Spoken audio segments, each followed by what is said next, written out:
I was born in Pembroke Dock, but brought up in Milford. I think somebody once said to me, when you're walking along a street of an old town, stop looking at, street level in the shop windows, look up.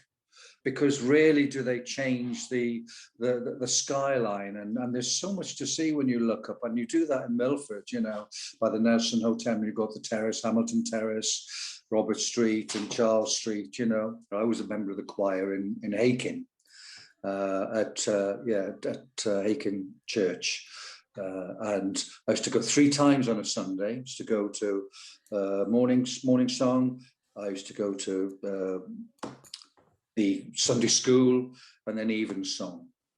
And there was a grave, a headstone of a young girl, and your initiation in the choir was to spend evensong tied to this headstone.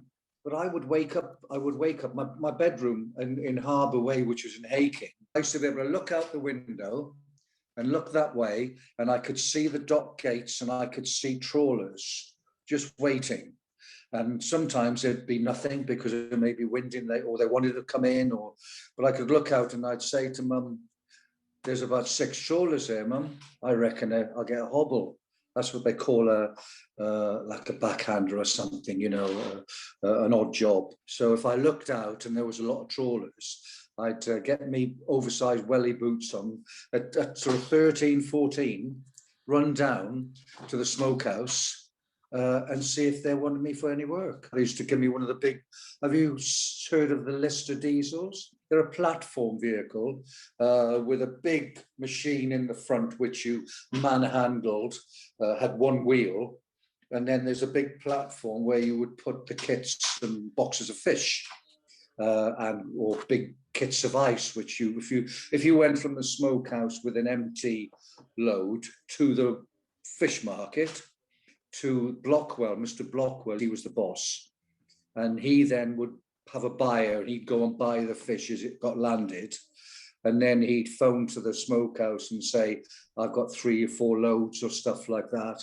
And these kits of fish, they would probably be in the region of about 8 to 10 stone in weight. And you could put maybe 10 or 12, precariously 12, on this platform, and take it from the fish market back then to the smokehouse. And they would be unloaded, graded, and then the ladies would get stuck in and filleting them. But as soon as you hit the fish market, which is on a gentle slope towards the water, because of needing it to sort of drift off all the muck and everything. But because the fish that landed, especially things like the skate and the oily, waxy fish, the place would be like a skating rink. And it wasn't uncommon for me with my Lister to drift towards the harbour. The smell of the smokehouse was incredible, when you went from when I dipped the fish and got them in the brine, and which was freezing, then you've hung the herrings, then become kippers onto the sticks, and then you'd climb up into the smokehouse, and that smell that came up from the wood, the fire, which was a particular blend of types of wood to make to smoke the fish, and Sid Wanacott was the smokehouse keeper. But if I went to the cinema on a Saturday, to the Astoria, no matter how long I stayed in the bath or tried, I'd have fish scales stuck to me all over the place, and my hands would be dyed yellow from dipping into the brine. And you couldn't get that out. And I used to stink. So nobody would sit near me in the cinema. Because when I joined the army and got there at the age of 15 at Arborfield, the squad sergeant was a guy called Sergeant Joe Newton. Now, he was a Milford boy. So then he took me under his wing and he looked after me. As long as I shared the mince pies and the corned beef tartlets my mum would send up in a tin, as long as I shared them with him, we got on okay. Well, I was born in Pembroke Dock, the other side of the haven. The dockyard wall had a little bridge that went across to the Martello Tower on Front Street. And we would walk along There's a very thin ledge, and we would walk along with our backs to the wall along this little ledge and see how far we could get out. We'd only do it when the tide was in, because when we fell off, we'd obviously fall in the water. But when the tide was out, the mud flats, they were fantastic. And there were so many crabs. I was born actually in Front Street, not in hospital. I was born in 27 Front Street in the front room. And as a kid, I would go and up to the beach when the tide was out, and I'd go crabbing.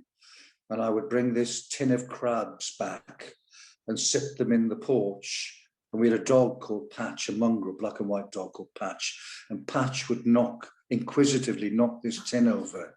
And it wasn't unbeknown for all these crabs to be all over the house. They got over the step and in the house. And my nan used to chase me up the garden as a result, you know. And my grandfather used to swim across from Hobbs Point across to Nayland.